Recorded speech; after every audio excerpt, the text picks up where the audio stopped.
Macon. Nous avons vocation à accompagner la croissance des entreprises de la start-up à l'ETI pour les projets, qu'ils soient des projets régionaux ou des projets internationaux. Le Crédit Agricole dispose de toutes ses expertises en région, banque du dirigeant avec nos expertises de banque d'affaires et de capital investissement, banque de l'employeur avec nos expertises en retraite, en assurance santé collective et banque des flux domestiques bien sûr et des flux internationaux. Bonsoir Emmanuel V. Bonsoir. Vous êtes un banquier, j'ai envie de dire les chefs d'entreprise parfois ont un peu peur quand ils doivent vous parler à vous les banquiers, mais vous êtes là à toutes les étapes de la croissance d'une entreprise. Est-ce que vous êtes également aux premières loges pour déceler des pépites, on va encore dire pépites ce soir? Vous dites qu'on fait peur, mais moi je peux vous dire, je connais beaucoup de jeunes chargés d'affaires qui sont très impressionnés quand ils vont voir des chefs d'entreprise. Mais c'est vrai qu'il peut y avoir des problèmes de communication, mais dans la vie d'un banquier, le grand bonheur, c'est de rencontrer un entrepreneur, de le détecter et de l'accompagner en fait pendant tout son développement et de le voir réussir. Alors nous, le Crédit Agricole Centre-Est, on est banque du territoire, donc on a cette force de pouvoir détecter parce qu'on est là présent en proximité. Mais aussi on a un grand groupe international avec plein de métiers et donc ça permet de les accompagner longtemps. Et pour accompagner une entreprise, c'est pas simplement lui signer un crédit? Ah non, bien sûr que nous, notre sujet, c'est d'apporter toutes les solutions pour justement permettre à un entrepreneur de sécuriser son développement, d'accélérer son développement, et pas que l'entrepreneur pour son entreprise, l'entrepreneur pour lui aussi. Donc l'accompagner dans la structuration de son capital, dans son patrimoine privé, ouvrir son capital, racheter un concurrent, investir évidemment, assurer ses collaborateurs, enfin voilà toutes les choses qu'on peut faire. Et depuis quelque temps, on a décidé d'aller plus loin dans l'accompagnement, notamment pour les jeunes entreprises innovantes qui ont besoin encore plus d'être accompagnées. Donc on est prêt à les héberger dans nos villages d'innovation et surtout en fait de leur faire partager nos réseaux très importants, les faire rencontrer nos clients et donc les aider à accélérer leur croissance. Il ne reste plus qu'à nous dire qui est le chef d'entreprise de l'année. Là encore, vous avez l'enveloppe dans les mains et je vous laisse annoncer le nom du lauréat. Le chef de l'entreprise de l'année de Saône-et-Loire est monsieur Jean-Marcel Jéglet, président de Dargaud Jéglet. Cette entreprise a été créée en 1921 par monsieur Dargaud. Nous sommes une entreprise familiale puisqu'aujourd'hui je dirige avec ma famille cette tonnellerie. La renaissance de l'entreprise a démarré en 91 avec un premier bâtiment, j'en suis à mon 4e, donc 91, 97, 2000 et 2015. À notre niveau, pas mal de recherche et développement aussi, donc on a inventé des machines, nous avons des brevets pour des machines qui ont été inventées, dessinées ici. Pour nous, on est sur la planète vin. Donc on s'intéresse aux gens qui veulent faire de la qualité, puisque l'élevage sous bois représente seulement 2% des vins produits dans le monde. Donc c'est une production élitiste qui concerne donc les vins de très grande qualité.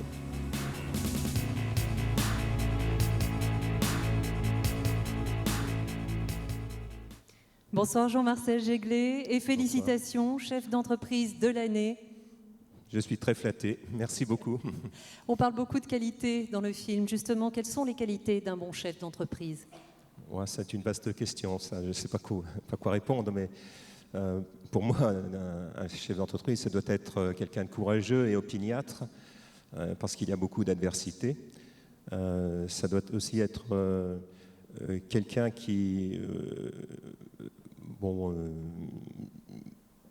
va avoir un projet d'entreprise voilà, qui va le motiver et puis qu'il faut qu'il le fasse aller au bout de son projet. Excusez-moi, je suis très ému parce que oui, c'est l'aboutissement de c'est beau, je crois qu'on peut vous encourager par des applaudissements. Merci. Quand on est investi, forcément, on ressent ces récompenses bien plus profondément, oui, bien plus honnêtement, finalement. Merci de vos encouragements. Mais oui, aussi, je crois qu'il faut beaucoup d'inventivité, se remettre en question tout en n'oubliant pas les règles fondamentales de son métier, en n'oubliant pas les fondamentaux de gestion d'une entreprise. Ça, c'est très important. Voilà. Et puis, il ne faut pas oublier que l'entreprise doit apporter satisfaction à ses clients, à ses fournisseurs et à ses salariés, ce qui est l'aboutissement même et le succès des entreprises. Un mot de vos projets pour 2016 ? Ouais, on vient de sortir d'une année 2015 très fournie en projets, puisque nous venons de construire un bâtiment de 4 millions d'euros, de plus de 4 millions d'euros, dédié à la fabrication des gros contenants. Dans le film, vous avez vu les contenants traditionnels. Nous avons un nouveau projet donc, de grands contenants en bois pour la vinification des grands vins dans le monde entier, en France et dans le monde entier. Donc 2016 sera particulièrement dédié à la recherche et développement chez nous voilà, pour de nouvelles machines. Voilà, ça sera une année technologique pour nous. Toujours aller de l'avant. Une ovation, s'il vous plaît, pour Jean-Marcel Jéglé. Merci beaucoup. C'est le moment de recevoir votre trophée.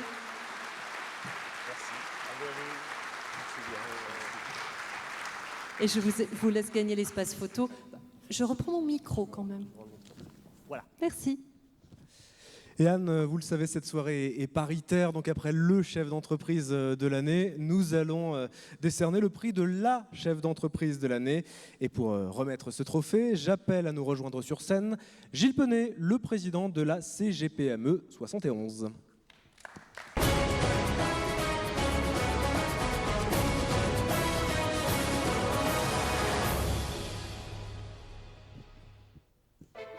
La CGPME Saône-et-Loire, premier réseau de chefs d'entreprise du département, est forte de 600 adhérents. Elle constitue une organisation patronale incontournable, représentative des TPE et PME du département. 90 mandataires sont investis bénévolement au sein des organismes locaux tels que la CCI, le tribunal de commerce, le conseil des prud'hommes, l'URSSAF ou les impôts. Avec plus d'une centaine d'événements organisés chaque année, elle propose des rencontres d'information, des formations ainsi que des rendez-vous individuels confidentiels pour répondre aux besoins spécifiques des entreprises. La CGPME Saône-et-Loire se déploie en un réseau efficace au plus proche des problématiques des entrepreneurs. Gilles Penet, grand patron des petits patrons de Saône-et-Loire, bonsoir. Bonsoir à tous. Alors, une petite question sur ces femmes chefs d'entreprise. Moi, j'ai une question très naïve. Est-ce que finalement, c'est si différent, un homme, une femme à la tête d'une entreprise? Est-ce que ça change quelque chose? Alors, déjà, je suis un homme, donc j'ai du mal à répondre. Bon, pour commencer, on tient à mettre en avant les talents, les initiatives des entreprises qui créent des emplois et de la richesse dans notre département. Et je crois qu'on ne peut pas nominer ce soir l'ensemble des entreprises performantes et innovantes de notre département. Parce que là, on va passer la soirée, celle d'après. C'est évident. Mais ces 12 entreprises qui sont nominées ce soir sont quand même les fers de lance de nos entreprises de ce département. Alors, pour répondre à votre question, est-ce qu'il y a des qualités particulières? Je pense les mêmes que celles des hommes, la ténacité, l'opiniâtreté, le courage. Ça me semble important. Et puis, je crois que pour une femme, c'est multiplié par 2. Ah oui? Oui, je pense. Parce que je pense que le monde de l'entreprise est un peu misogyne quand même, un peu. J'ai également une question à vous poser. Oh. Il y a beaucoup de chefs d'entreprise dans la salle. J'ai envie de vous demander à vous, le président de la CGPME 71, est-ce qu'il fait bon être patron en Saône-et-Loire aujourd'hui? Écoutez, le mois de janvier a été plutôt clément au niveau du climat, donc sur ce point-là, c'est plutôt agréable. Je dirais que d'une manière générale, il faut beaucoup de courage. L'activité économique n'est pas revenue, et si on fait un spectre un peu plus large, sur la période 2015-2001, on n'a créé aucun emploi privé en France. L'emploi privé stagne à 15 millions d'emplois. Donc je dirais globalement, il faut beaucoup de courage pour nos dirigeants d'entreprise pour pouvoir, perdurer au quotidien. Cela va de soi. Et bien sur ces paroles pleines d'espoir, on va découvrir avec vous qui est la femme chef d'entreprise de l'année. Vous l'avez sous les yeux. Alors, détrompez-vous, on est plein d'optimisme. La femme nominée ce soir récipiendaire, c'est Joëlle Arnoux, du Grosse Folie. Professionnelle du spectacle, enseignante en français et chef d'entreprise, voici Joëlle qu'on ne présente plus, Joëlle Arnoux, aujourd'hui aux commandes de Grosse Folie. Eh bien, je suis une femme qui aime le contact avec les autres, avec le public, mais surtout entreprendre, organiser, apporter de la joie dans la vie des autres. Le Grosse Folie, c'est un espace événementiel où on apporte essentiellement la joie. On s'attache à organiser pour les gens des moments heureux en leur enlevant leurs soucis d'organisation. Mon dynamisme, c'est une équipe, avec tous les gens qui travaillent dans cette maison. Il n'y a pas un patron dans cette maison, il y a une équipe un peu familiale quelque part. Ma dernière entreprise devait être le Grosse Folie à la veille de la retraite. Mais au jour d'aujourd'hui, je peux vous dire que la retraite, ça n'est pas pour moi et j'ai encore de nombreux projets. C'est toi que je voulais, c'est toi qu'il me fallait. Bonsoir Joëlle Arnoux et félicitations, femme chef d'entreprise de l'année. Merci, bonjour à tous. Alors la retraite, ce n'est pas pour vous, c'est cette ténacité qui vous a permis de reprendre et de redresser Grosse Folie en 2006, qui était en piètre posture à l'époque. Alors je commencerai beaucoup plus loin en vous disant que lorsque j'étais jeune étudiante au conservatoire, j'ai voulu intégrer la classe de trompette et on m'a dit c'est pas pour les filles. Donc j'ai décidé de monter à 15 ans ma propre entreprise constituée essentiellement de femmes musiciennes. Cette entreprise a duré 45 ans et je l'ai conduite en parallèle avec une carrière de professeur dans le secondaire et en manageant également jusqu'à 6 associations. À la suite de quoi, j'ai décidé de reprendre le Grosse Folie qui effectivement était en grande difficulté, d'en faire un espace événementiel qui se porte très bien aujourd'hui. Vous êtes en train de monter aussi une ONG, en fait vous vous arrêtez jamais, hein. Vous êtes en train de monter une ONG pour les victimes de catastrophes. Où en est ce projet? Alors je vais recommencer beaucoup plus tôt et vous dire que j'avais des parents qui étaient commerçants, qui faisaient 16 heures par jour et qui ne pouvaient m'offrir des études de médecine parce que mon rêve était d'être médecin sans frontières. Donc j'ai fait une formation de sapeur-pompier. Et au vu des bons résultats, on m'a récompensé en me disant « les femmes, on n'en veut pas ». Donc, lorsque mon ami Sylvain Perrault, dans la salle ce soir, m'a proposé de monter une ONG, j'ai accepté immédiatement. Et une ONG, c'est une grande entreprise qui va manager jusqu'à 100 personnes, qui va demander du courage, de la volonté, de la ténacité et beaucoup de cœur. Mais je voudrais enchaîner sur ce trophée qui est là. Et ce trophée, je voudrais le dédier à toutes les femmes, chefs d'entreprise ou non, qui veulent réussir et que ça n'est pas facile. Néanmoins, j'ai entendu en début de semaine, au cours d'une conférence, on va dire comme ça, un monsieur qui disait « Les hommes construisent des murs, mais les femmes montent des ponts. » Alors, je crois que si on pouvait construire ces murs et ces ponts ensemble, tout irait bien. Ce serait une belle construction. On vous applaudit. Et c'est le moment de recevoir votre trophée. En tout cas, Gilles Poney veut dire un petit mot. Vous êtes censuré? On vous écoute. En tout cas, je suis très fier de remettre à Joëlle ce soir ce prix, ce trophée de la femme chef d'entreprise. Grande, vous l'avez compris, pas par la taille, mais par l'esprit. Donc c'est vraiment un grand honneur. Cette femme donc éclectique dans son parcours, chef d'entreprise. Elle n'a pas tout dit de son parcours, elle est également enseignante et fortement impliquée dans la vie sociale de notre pays. Un grand bravo. Merci. Et voici déjà notre 12e et dernier trophée. C'est bien sûr le coup de cœur du jury. Il est remis par Pierre Fano, PDG du journal de Saône-et-Loire.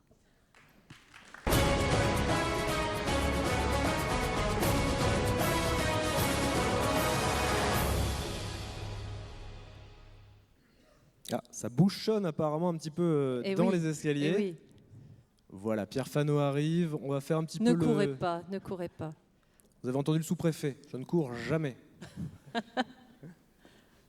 Voilà. Merci. Rebonsoir Pierre Fano. Un petit mot tiens, sur cette cérémonie qui est la première en Saône-et-Loire des trophées de l'entreprise. Ça se passe bien ?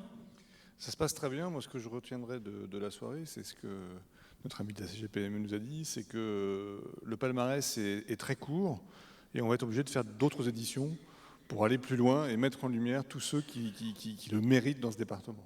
Bah nous, on est partant. Hein. Très bien. Il y a quelque chose que vous avez retenu de particulier dans ce qu'on a vu depuis tout à l'heure, des initiatives, des profils peut-être ? Moi, il y a deux choses que je retiens de cette soirée. La première chose, et ce que j'ai vraiment apprécié, c'est la juxtaposition à la fois de savoir-faire, de métiers ancestraux, avec la tonnellerie, qui sont vraiment enracinés dans notre territoire, qui sont là depuis toujours. Et à côté de ça, qui doivent être leurs voisins immédiats, des gens qui créent avec le numérique, des entreprises qui vont à la conquête du monde à partir d'une toute petite implantation dans un département français. Et ça, je trouve que c'est le contraste de la nouvelle économie qui est en train d'arriver, à côté de cette dite ancienne économie dont on aura encore besoin et on en a toujours besoin. Et je trouve que c'est une formidable opportunité pour les départements comme la Saône-et-Loire d'arriver au moment où cette révolution arrive, avec beaucoup de talent et beaucoup de choses à créer et beaucoup d'emplois également à développer. Donc est-ce que ça veut dire déjà que vous avez envie d'un épisode 2 pour l'an prochain ? Ouais, je crois que oui. Mon premier propos était clair sur le sujet. Bon, on va déjà terminer ce premier épisode avec le coup de cœur du jury. C'est le dernier prix de la soirée et je vous laisse l'annoncer. Alors, le coup de cœur du jury est décerné à Horizon Télécom, représenté par son président Giuseppe Gallo. Horizon Télécom, comme son nom l'indique, a une vocation de créer des produits communicants. Ce sont des produits destinés aux professionnels qui sont désireux d'avoir donc des informations venant de leur site isolé et qui permettent donc aux utilisateurs d'avoir à distance un diagnostic. C'est ce qui s'appelle depuis 2 ans les objets connectés. Nous, depuis 88, eh bien, nous faisons des objets connectés puisque nous avons connecté déjà l'ensemble des postes sources en France, les ascenseurs, les relais GSM, ce qui était connecté par les industriels pour avoir des informations de nature consommation, durée de vie, etc. Mais maintenant, le grand public en a besoin également et nous sommes en plein dans cette mouvance. Bonsoir Giuseppe Gallo. Bonsoir. Et bravo, vous avez su Bonsoir à tous, séduire merci. le cœur du jury. Ce que vous montrez dans le film à la caméra, c'est une ampoule à LED et huile dite communicante. Expliquez-nous de quoi il s'agit, en quoi cela améliore l'éclairage public. Alors, cette ampoule, en fait, il y a 2 innovations en une. Donc, la première, c'est effectivement d'avoir eu l'idée de mettre de l'huile autour d'une LED pour améliorer ses performances photométriques. Mais pour encore améliorer, je dirais, l'attractivité pour les municipalités, eh bien, nous avons ajouté à l'intérieur de cette ampoule une petite carte électronique qui permet de la rendre accessible à distance. Et de ce fait, à partir d'un ordinateur, d'un smartphone, il est possible de l'éteindre, de l'allumer, de graduer sa puissance. Et on a prévu tout un tas d'options qui vont permettre de lui adjoindre une caméra pour filmer tous les malfrats qui viendraient taguer les monuments publics, par exemple. On va lui mettre aussi des micros pour pouvoir écouter ce qui se passe dans des lieux bien précis. On a prévu tout plein d'options qui vont permettre de Vous risquez d'avoir rendre... des petits soucis avec, Non, avec bon. les garants de la démocratie. Non, Attention. Il y a d'autres choses beaucoup plus nobles qu'on va faire. On va, par exemple, lui adjoindre un détecteur sismique qui va pouvoir prévenir les populations lorsque des mouvements de terrain vont se préparer. Pour nos amis de la Martinique, par exemple, qui sont souvent soumis à des inondations, on va relier des capteurs d'inondation au réseau public qui va permettre d'informer en temps réel donc les DDE d'inondation ou pour nous, par exemple, en Bourgogne, lorsqu'on va faire face à des températures très basses, et bien prévenir les DDE, bien que certaines portions de route vont être en état de gel et qu'il va falloir bien sabler pour permettre bien la sécurité des automobilistes sur ces tronçons. Alors avec vous, on est vraiment dans la 4e révolution industrielle, Oui, dans ce qu'on appelle la 4e révolution industrielle. Quelles sont vos prévisions de croissance avec tout ce foisonnement d'innovation dans les années à venir ? Alors déjà, on va commencer par déployer sur le territoire français donc, cette innovation. Et on a déjà des contacts bien avancés avec l'export, notamment des pays africains, les pays de l'Est, etc. Enfin, bon, on va déjà commencer par la France et puis on verra après la périphérie. En tout cas, on vous souhaite beaucoup, beaucoup de succès. Vous avez su séduire le jury et on comprend pourquoi. On vous applaudit très fort, s'il vous plaît.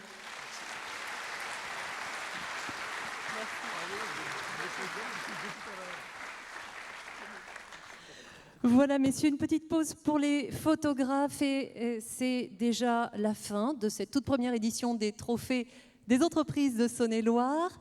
Merci à tous ceux qui ont participé à sa réalisation. Merci à vous, cher public, également, de nous avoir encouragés. Et j'appelle à présent tous les lauréats et tous les partenaires à nous rejoindre sur scène pour une photo de famille. Et pendant ce temps-là, je vous rappelle que dès demain, vous retrouverez dans le journal de Saône-et-Loire le compte-rendu de cette soirée, le nom de tous les lauréats, les 12. Vous le trouverez également sur lejsl.com.